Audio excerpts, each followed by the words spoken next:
Bien, buenas tardes, queridos estudiantes. Vamos a continuar nuestro estudio. A ver, hoy voy a acabar la cuestión del capítulo 2, ¿qué es lo que existe? Estaba revisando la pregunta de si existen hechos. ¿Sí? Capítulo 2, acápite 11.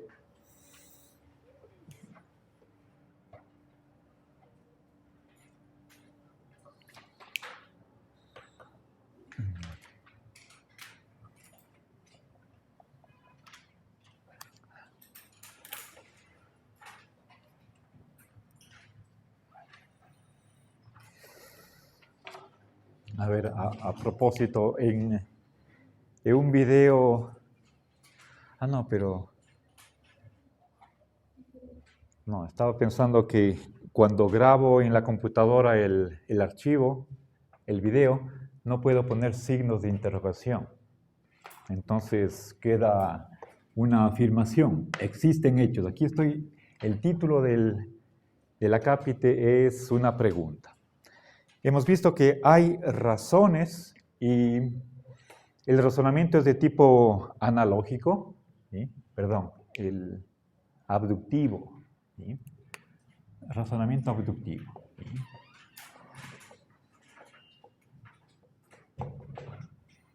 Entonces, los hechos dan cuenta de por lo menos 4 cosas, ¿sí? Los hechos son la mejor explicación de, la verdad de las oraciones,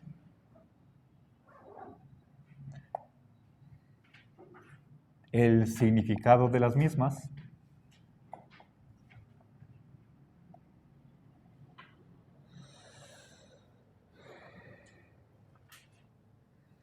la postulación de hechos también nos ayuda a explicar la noción de causa.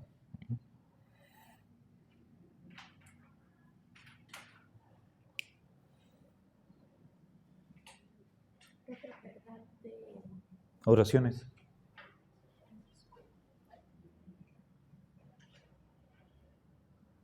Bien, voy a explicar cada una de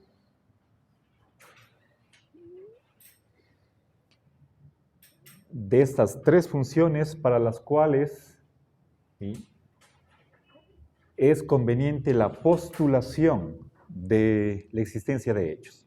¿Sí?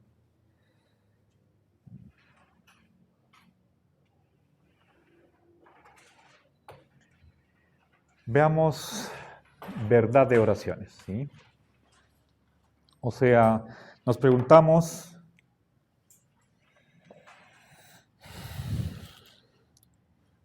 ¿qué hay en el mundo que hace que las oraciones sean verdaderas?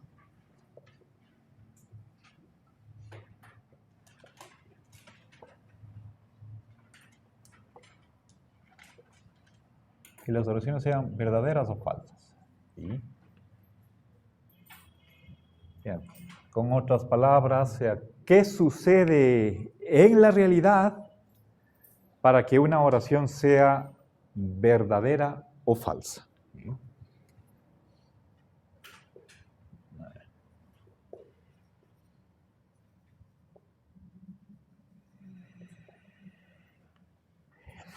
A ver, veamos primer cometido. Ahora ustedes dirán, se podrán hacer la pregunta, y bueno, ¿qué es la verdad?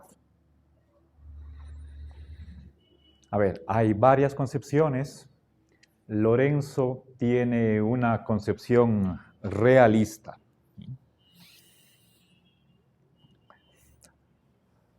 A ver, preguntémonos, a ver, ¿a qué estamos atribuyendo verdad o falsedad?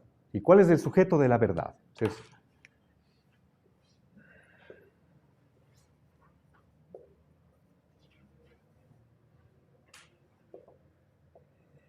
es decir, con otras palabras, ¿de qué predicamos la verdad? ¿A qué es lo que asignamos la verdad?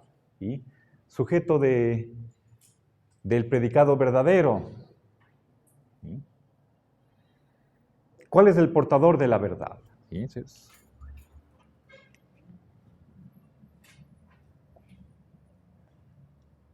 a ver, ante esta pregunta, la respuesta más usual es decir oraciones o pensamientos. A ver, un pensamiento es algo mental, por lo tanto subjetivo. En cambio, una oración tiene naturaleza lingüística, es decir, pertenece al lenguaje. Puede ser hablado o escrito. ¿Sí? Mientras no expresemos en el lenguaje, entonces tenemos simplemente un pensamiento. ¿Sí? ¿Qué es un pensamiento o qué es una oración? En ambos casos podemos reducir la estructura de tanto la oración como el pensamiento a una afirmación del tipo S es P. ¿Sí? Hay un sujeto que tiene una propiedad P. ¿Sí? A ver, podríamos recordar que aquí están tres elementos. Hay un objeto, una cualidad, pero no están separadas, sino que estamos atribuyendo el segundo al primero. Bien. Toda oración, todo pensamiento puede reducirse a uno de esta forma. Ahora, encerremos entre comillas, ¿sí? Para explicitar que estamos ante algo lingüístico. Y entonces, ¿es esta oración la que va a ser verdadera o falsa? ¿Sí? O ese pensamiento. Bueno, dejemos de lado el problema de si podemos pensar independientemente de un lenguaje. Posiblemente sí. ¿Sí? Los otros animales, como puede ser, por ejemplo, un perro, un gato, pueden pensar, pero no lo hacen en un lenguaje. Pueden pensar mediante imágenes.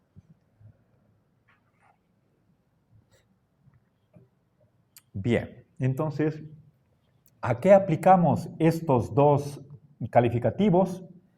Puede ser a una oración o a un pensamiento. Entonces nos preguntamos, ¿por qué una oración es verdadera o falsa? Estamos pidiendo una explicación. ¿Y por qué una oración recibe el un adjetivo o el otro?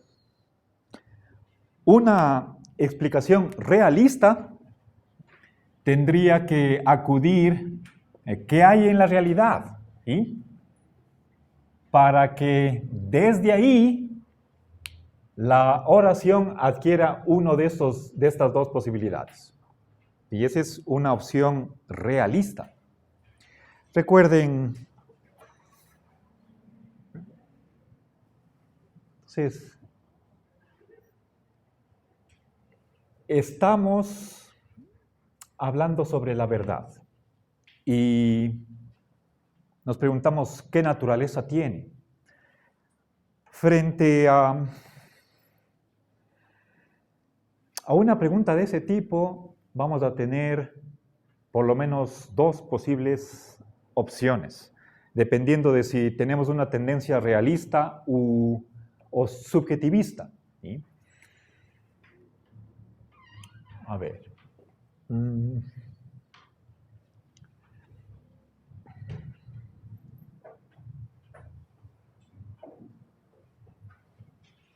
A ver, podemos apelar a la realidad o al sujeto, o a algo subjetivo.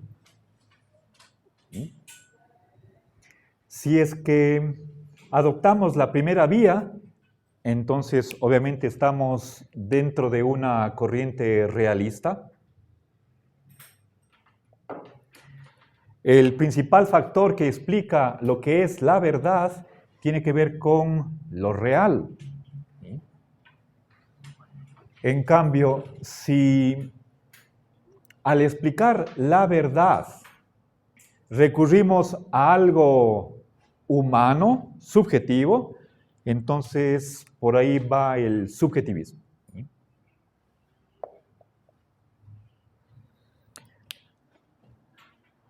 Por ejemplo,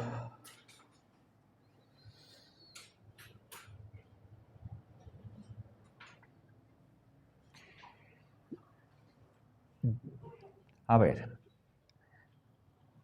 si decimos que la verdad es una correspondencia, una adecuación, una representación.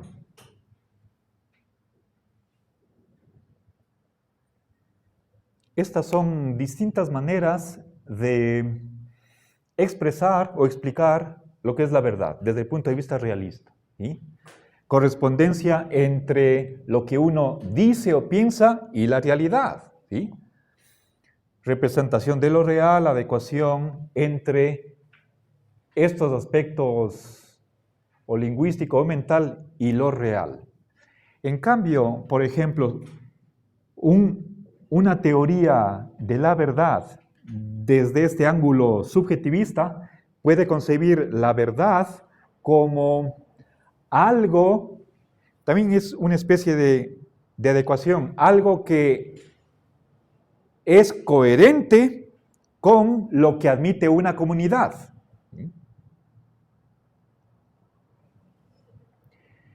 Es decir, si es que puede formar parte de un sistema, de un conglomerado que es admitido, puede ser por la mayoría o por todos, por lo menos en la comunidad científica. ¿Sí? El que pueda ser aceptado como parte integrante de un todo. Eso sería, ¿y de qué todo? De algo que es admitido o aceptado por una comunidad. Entonces, acá la idea de la verdad es como si fuera un nudo que es consistente con otros nudos de una red. ¿Sí? Bien. Es decir, que es compatible en un sistema, como un elemento más de un conjunto. Ahora,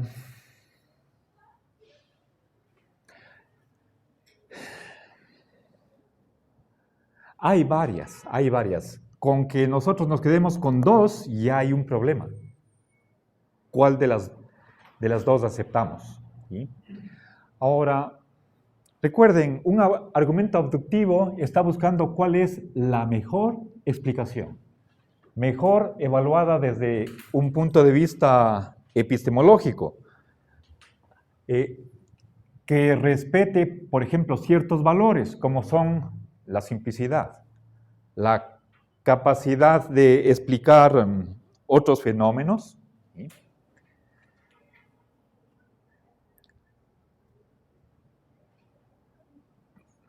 Les puse un ejemplo, el de, si es que yo digo, a ver,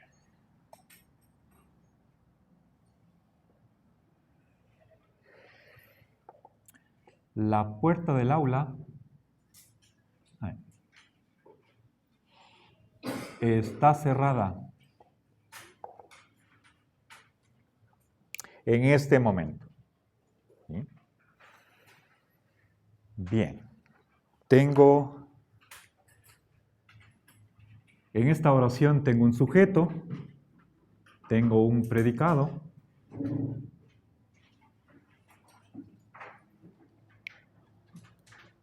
y además estoy diciendo que están unidos. ¿Sí? Ahora, ¿es esta oración verdadera o falsa? Verdadera. Preguntémonos, ¿por qué es verdadera? ¿Cuál sería la explicación más fácil, más directa? ¿Sí? Vamos a ver, ¿qué sucede en el mundo? Aquí tengo un objeto, ¿sí? Que es aquello a lo que está designando este par de palabras. Hay una propiedad que es la de estar cerrada, ¿sí? Permítanme utilizar ¿qué cosa? El alfiler. Y segundo, vemos que este objeto tiene esa propiedad. Entonces, la propiedad de estar cerrada está inhiriendo en el objeto. Esto que sucede en la realidad es lo que de una manera sencilla y directa explica la verdad. ¿Sí? Esto es algo real. Bueno, mejor dicho, caigo en el error de poner aquí la palabra real en vez de acá. ¿Sí? La puerta del aula está cerrada. Ese hecho es lo que explica la verdad. ¿Sí? ¿Estamos? Esto es una representación. ¿Sí?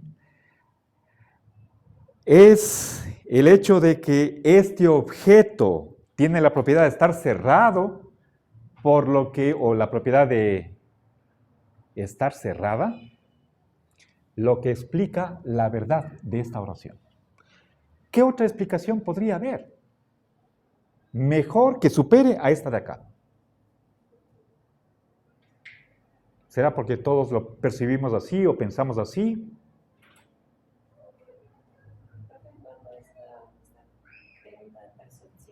¿Qué pasa si nuestra realidad es cambiante? Por ejemplo, personas con algunas enfermedades mentales pueden ver cosas que no están, pero su realidad es su hecho.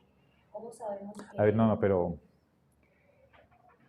eso es real? ¿Cómo sabemos nosotros que es real si todos podríamos estar sufriendo hipotéticamente una esquizofrenia colectiva?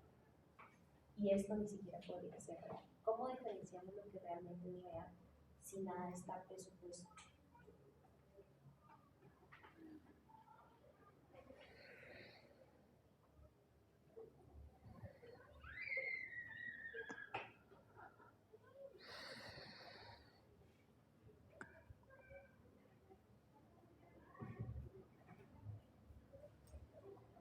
a ver, creo que la pregunta es epistemológica. ¿Cómo sé yo que algo es real? ¿Sí? En general, si me pregunta, ¿cómo sabe usted que tal cosa es verdadera? Se han dado 4 respuestas en la historia de filosofía. Las principales: razón, experiencia, intuición y fe. Descartemos la fe, pero tenemos que decir por qué. La intuición, no todos tienen la misma intuición. Hay algunos privilegiados que tienen contacto directo. Yo no tengo ese contacto directo. Me quedan 2. ¿Por qué la razón? Yo soy racionalista. ¿Sí? Si es que me pregunta, a ver, primera premisa. Si veo P, entonces P. Veo P por modus ponens, por lo tanto P. ¿Sí? Primera premisa, estoy suponiendo que, por lo general, la percepción es verdadera, los sentidos no me engañan. Percibo algo, por lo tanto, es verdad.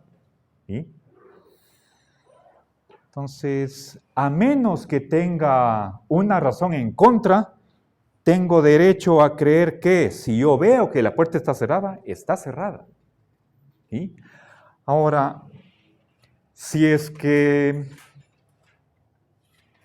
alguien me cuestiona, dice, pero usted puede puede estar sufriendo una alucinación. Eso es una posibilidad. ¿Sí? Y si usted me pide, demuestre que eso es imposible, no tengo una refutación. Entonces, yo creo que el escepticismo es irrefutable y por lo tanto no me queda más que dogmáticamente afirmar algo sin demostración. En el caso de ¿cómo puedo yo demostrar que en este momento no estoy sufriendo una alucinación? Lo doy por sentado. ¿Sí? Ahora, el caso hipotético de que todos estuviéramos sufriendo una alucinación colectiva, ¿cómo puedo demostrar que eso no se da? Simplemente diría, me es imposible probar que esa hipótesis no es real.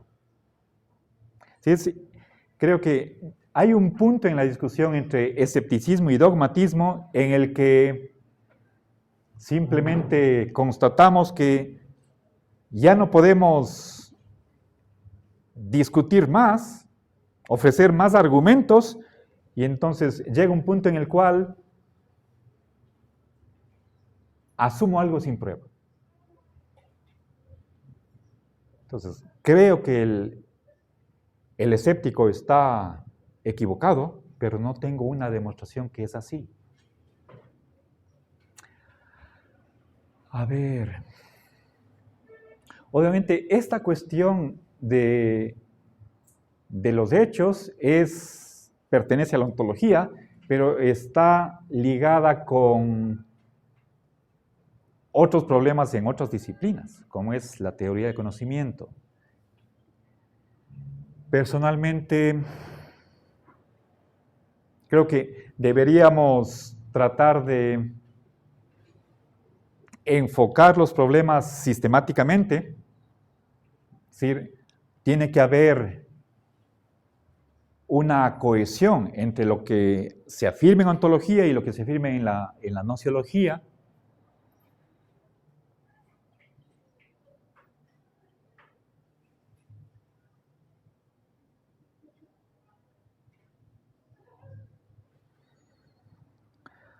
A ver, por otra parte, podría, si es que... Ya vamos, no sé si alcancemos en la sesión de hoy a preguntarnos la cuestión de si lo posible existe o no. Usted dice, ¿es posible que estemos sufriendo una alucinación? ¿Necesitamos una prueba de eso para que su objeción valga? ¿Qué piensa usted? Usted simplemente dice, ¿es posible que? Yo digo, pruebe que es posible. Bueno, varios estudios en el mundo demostraron que las personas, muchas, ejercen perspectivas modificadas por la presión social. Es más, alguna presión social se da de ciertos rangos de poder. Es decir, un docente, un militar, un presidente, tienen ciertos rangos de poder y esto puede ayudar a la percepción de las personas. No es por tanto una alucinación, eso ya era hipotético, pero las personas sí están muy domesticadas, no es una palabra correcta, a lo que se dice casi nunca refutan. Entonces, al punto que iba con esa pregunta era que si para ser realista hay que creer dogmáticamente en que la verdad es real y no cuestionar.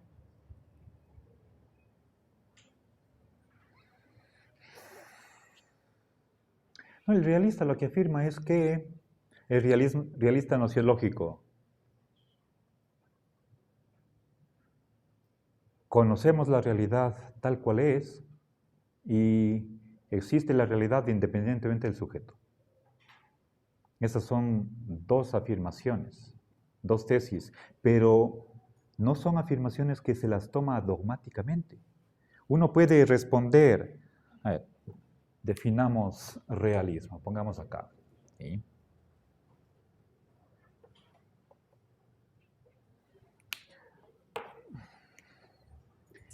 Conocemos la realidad tal cual es ella en sí misma. Segundo, existe la realidad, independientemente del sujeto. ¿Ya? Bien. Ahora, para defender la primera tesis, podríamos responder a los problemas que se han lanzado contra ella. Y ahí entramos en discusión con el idealismo, ¿sí? O con el realismo indirecto.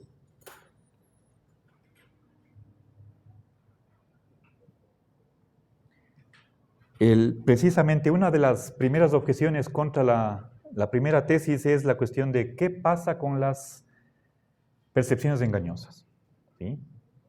Por ejemplo, en un día caluroso estamos en una carretera pavimentada y vemos a lo lejos que en la carretera hay un charco. Nos acercamos y no hay.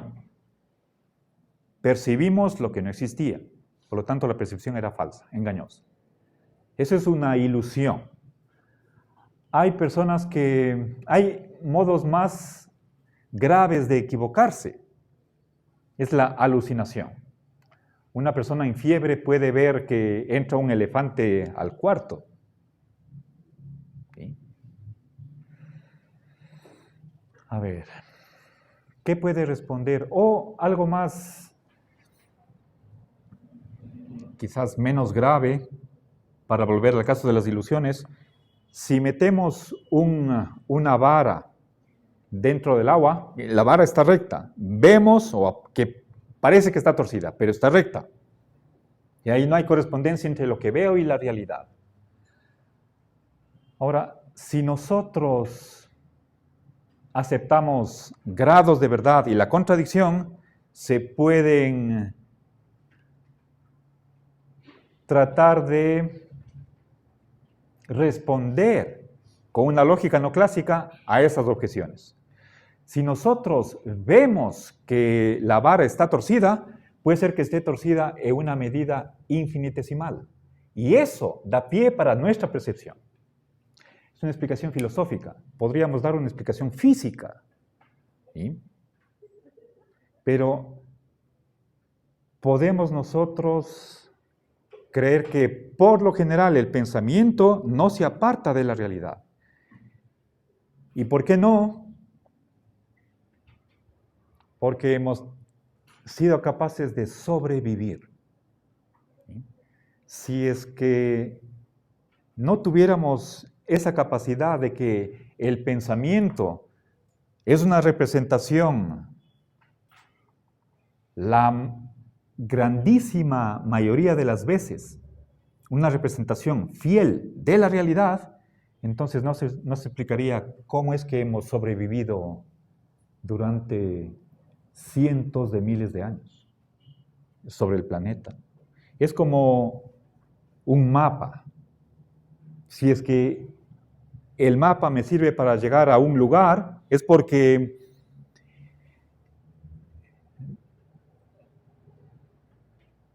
por lo general la representación es fiel.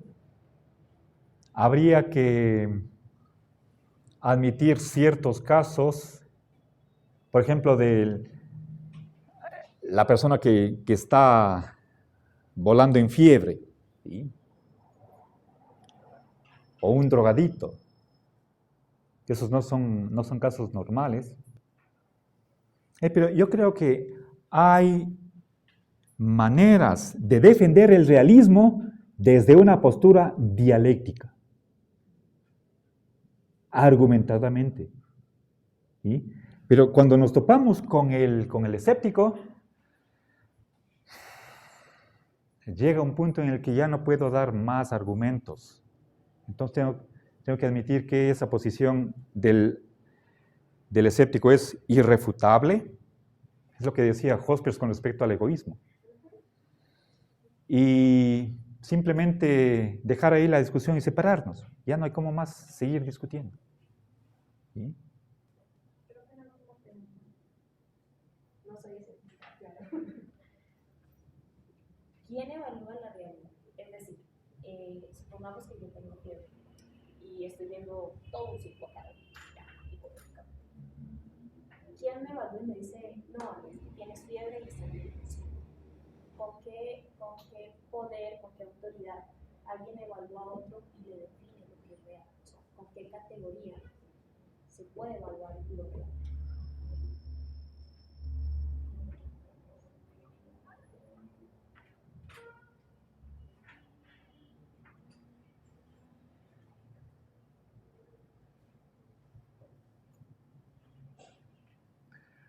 A ver, es lo mismo, pero usted sigue, a ver, supongo que cuando hace esa pregunta, usted en lugar de hablar cómo sé que lo que uno dice o piensa es verdadero, está diciendo cómo sé que eso es lo real.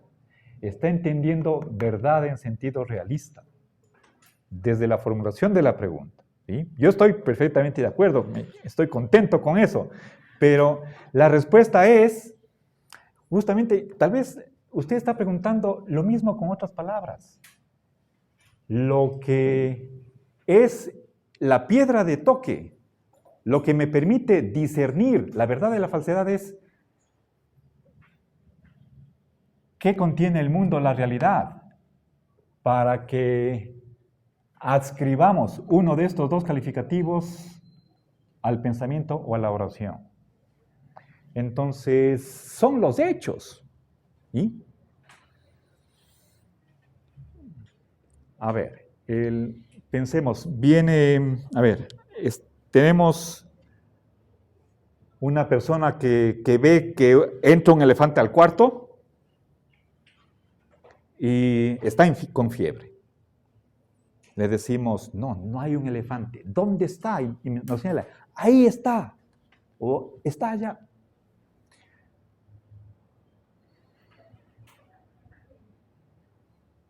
¿Se puede imaginar que le está tocando? Ahora,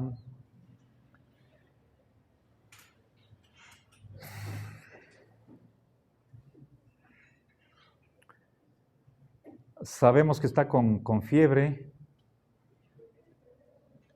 Le tomamos la temperatura, tiene 41 grados. ¿No es eso un indicio de que su percepción está alterada?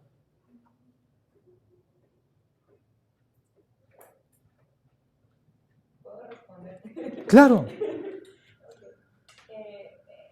ver, en el ejemplo de los 41 grados.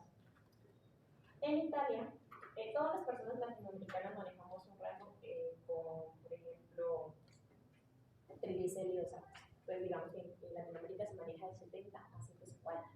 Pero en Italia se maneja de 150 a 300. Vuelvo y pregunto, si ven cómo la percepción de las categorías cambian según ciertas culturas. Entonces, tiene 41 grados, pero antiguamente, o puede que hasta en algunas comunidades indígenas manejen ese cierto tipo de temperatura en ciertos rituales. Eso es una categoría para evaluar que es real y que no. A ver, pero yo cuestionaría, a ver, si nos preguntamos, ¿qué rango es el que define el colesterol alto? Si en un lugar es el rango A, en el otro rango B, ¿quién tiene la razón? Detrás de cada especificación debe haber alguna comunidad de médicos, alguna institución, alguna asociación, algún organismo que determine este es el rango que vamos a tomar en cuenta. Ahora, ¿puede eso variar de acuerdo con el espacio?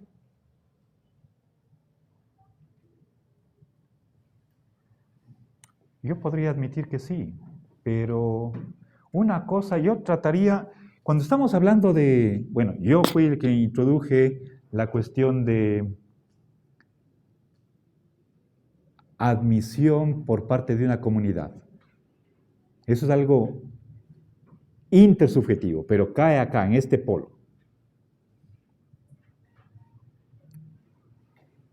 si tenemos dos rangos diferentes, ¿hay uno que tenga la razón o eso depende de cierto lugar?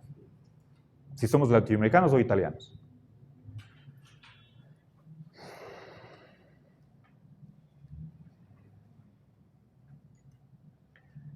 Yo creo que independientemente de la nacionalidad o la geografía, podríamos tomar el punto de vista humano. ¿Qué es lo que debería considerarse como fuera de lo aceptable? Ahí puede haber una cierta variación, pero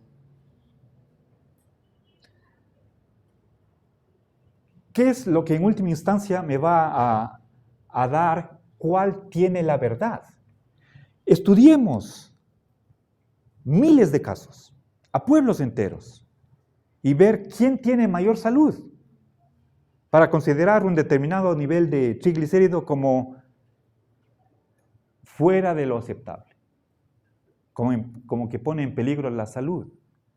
Entonces, no creo que sea cuestión de convención o de que los médicos se pongan de acuerdo. Lo que tiene en última instancia la última palabra es los resultados de una investigación empírica. ¿Sí? Nuevamente, o sea, yo creo que recurrimos a los hechos. Si estamos hablando de salud, veamos, por ejemplo, qué pasa con el corazón, qué pasa con la presión arterial, qué pasa con el cerebro, con la expectativa de vida entre personas que tengan este nivel de colesterol y los que tienen este otro. ¿Cuál es aceptable y cuál no? Entonces, creo que hay criterios objetivos que nos pueden ayudar a ver cuál se acerca más a la verdad.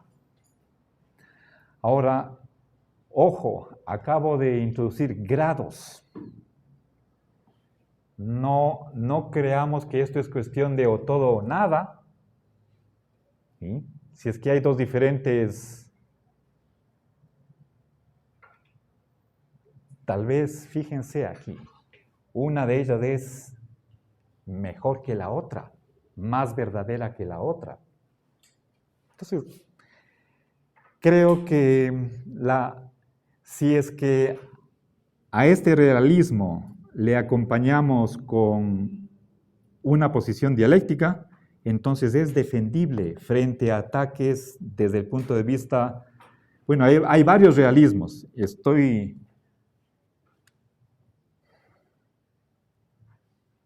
Este es realismo sin matizaciones, realismo en general. Hay realismo directo, indirecto o realismo ingenuo. ¿Sí? Podríamos, a ver, pero esto es en teoría de conocimiento. Realismo ingenuo, toda percepción es verdadera. ¿Sí?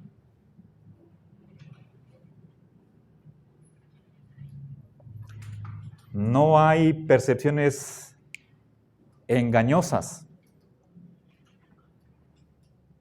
Es decir,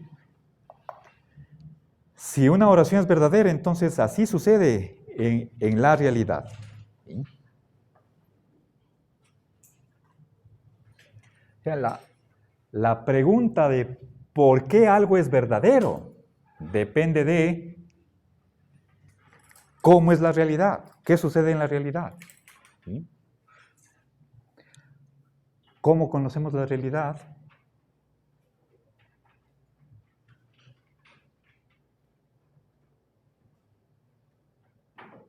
¿Cómo justifico que tengo la verdad? Razonando. Aquí presentado un razonamiento. No es simplemente que veo, ¿sí? Veo que la puerta está cerrada. Esa es la segunda premisa. Tengo además otra premisa y por modus ponens llego a esta conclusión. Eso es razonamiento, cuestión de lógica. ¿Sí? Pero no puedo argumentar todo. En un sistema no puedo probar todo. Tengo que ciertas verdades postularlas como verdad y en la propia teoría no puedo probar su verdad, pero tal vez puedo probar en otra teoría los axiomas. ¿Sí?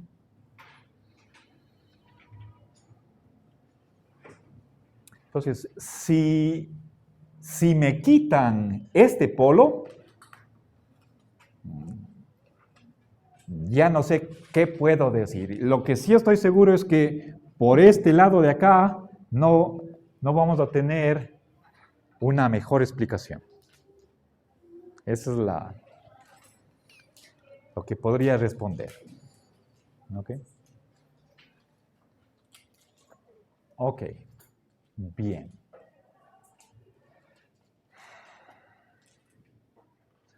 Ahora, Frege. No, ese es para el segundo punto.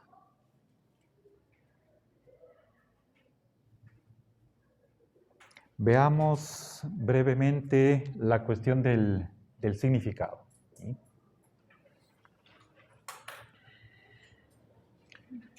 Dos. Significado de una oración. ¿Sí? A ver, pero antes de eso quisiera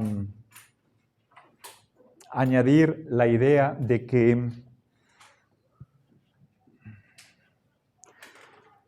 dije, cuando les preguntaba cuál es el portador de la verdad, mencioné que la mayoría de los filósofos responderán de este modo, pero hay una tercera opción, ¿sí? Y es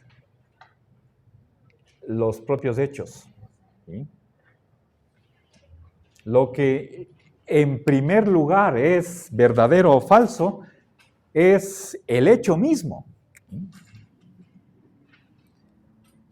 Y eso es algo diferente. ¿Sí?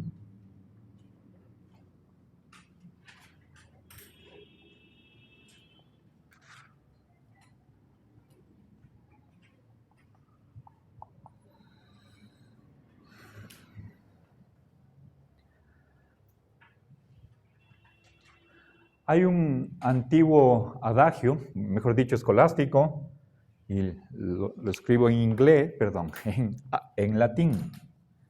Ens et verum convertuntur. Es decir, el ser y lo verdadero se convierten mutuamente. Son equivalentes. Perdón, esto es con M, aquí es un neutro. Verum, lo verdadero. Verus, vera, verum. ¿Sí?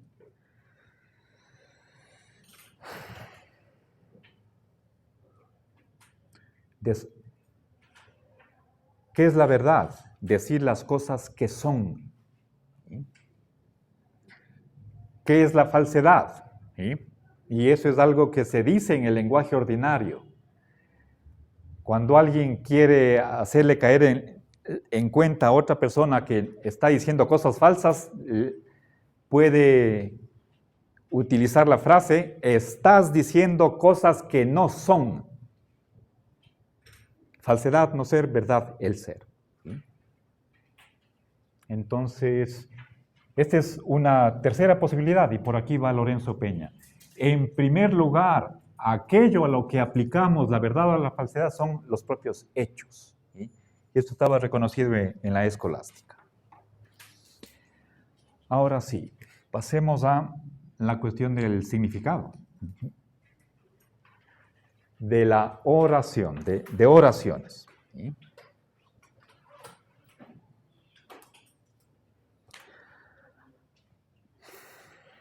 Ahora, alguien podría indicar que lo que tiene significado son las palabras, pero no la oración. ¿Sí? Por ejemplo, a ver, las oraciones no tienen significado. ¿Sí?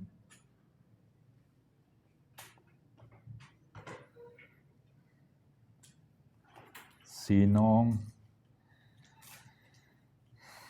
los nombres, los sustantivos. Ahí puede ser nombres, adjetivos, verbos.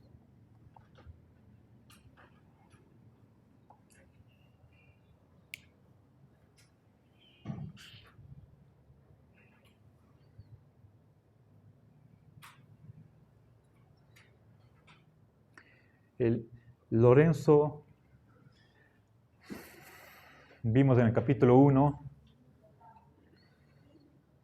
identifica oración con nombre.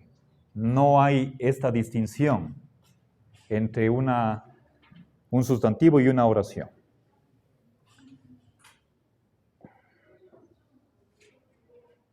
Recuerden, por ejemplo, pizarrón. ¿Sí? Ese es un sustantivo. Eso equivale a una oración. El pizarrón existe. Ahora, si es que los nombres tienen significado, también las oraciones. ¿Sí? Entonces, eso es Lorenzo Peña. Las oraciones sí tienen significado. ¿Sí? O un referente.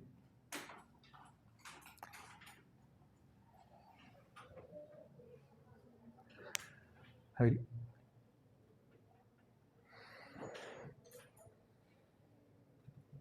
Si digo, el pizarrón es blanco, ¿sí? ¿Qué significa esa oración? ¿Sí?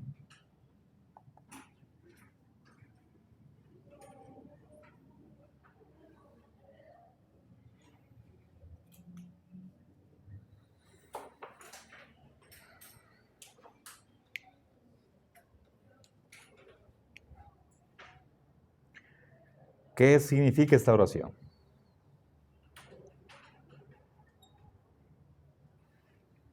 ¿Sí? El hecho de que el pizarrón es blanco. ¿Sí?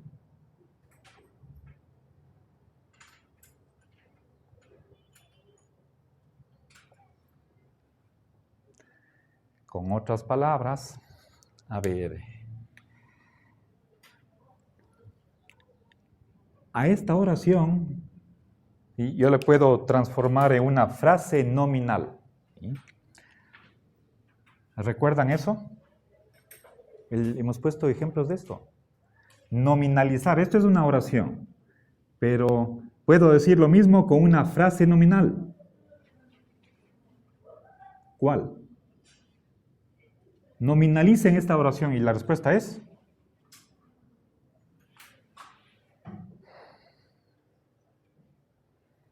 ¿Yasli?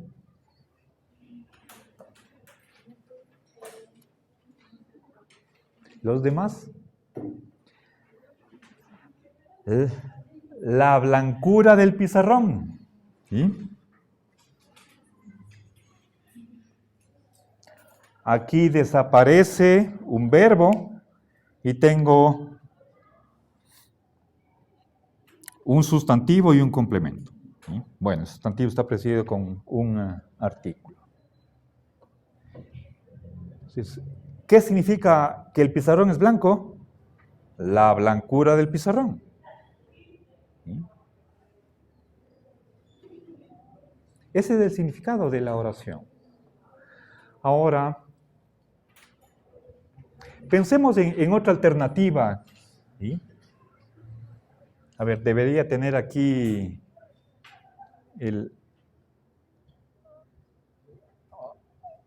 tengo que comprarme un marcador de color morado para opinión ajena. ¿Sí? Otra posible explicación es las proposiciones. Ya, doy un ejemplo con esto y hacemos un receso. A ver, pensemos en dos oraciones que tengan el mismo significado. A ver, tengo el pizarrón es blanco, ¿sí? Esto está en español. Expresemos eso mismo en inglés. A ver, pongamos the board is white. ¿Ya? Ahora nos preguntamos, A ver, de antemano sabemos que el significado es el mismo. Igual significado.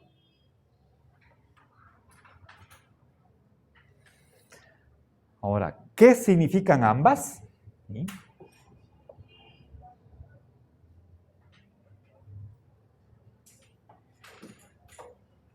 Se ha dicho una proposición. ¿Sí?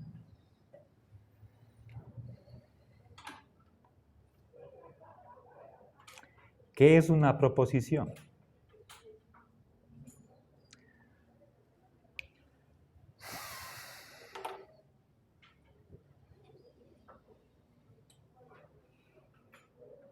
Es una entidad rara, podemos decir fuera del tiempo y del espacio, no es perceptible,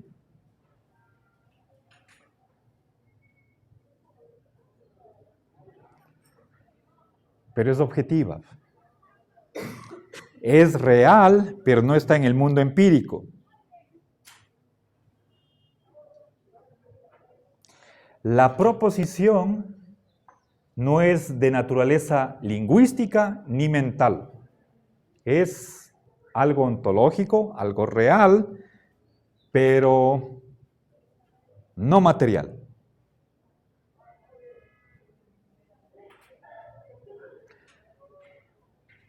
Entonces, si nosotros tenemos estas dos opciones, ¿sí?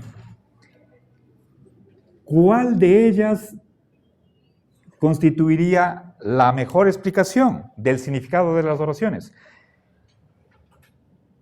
¿Es aceptable postular estas entidades raras, reales pero abstractas, o preferible un hecho?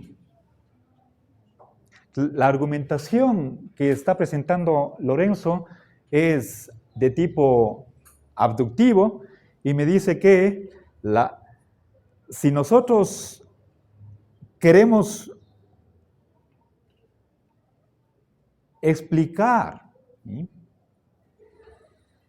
qué significan las oraciones y nos presentan estas dos alternativas, es preferible la primera opción.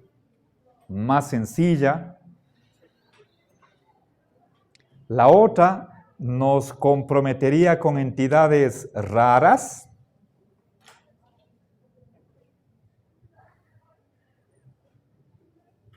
que puede ofrecer resistencia de parte de muchos filósofos. No digo que esto sea inaceptable, incoherente, solo estoy diciendo que es raro, ¿sí? Tampoco no estoy diciendo que la mayoría iría por acá, no se trata de votación. Hagamos una evaluación desde el punto de vista epistemológico. Tratamos de explicar algo. Tenemos dos alternativas, por lo menos estas dos, puede haber más. Aquí les pongo algo que es popular.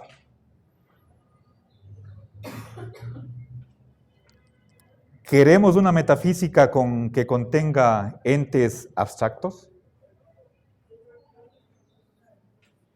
Por lo tanto, inmateriales, inespaciales, imperceptibles.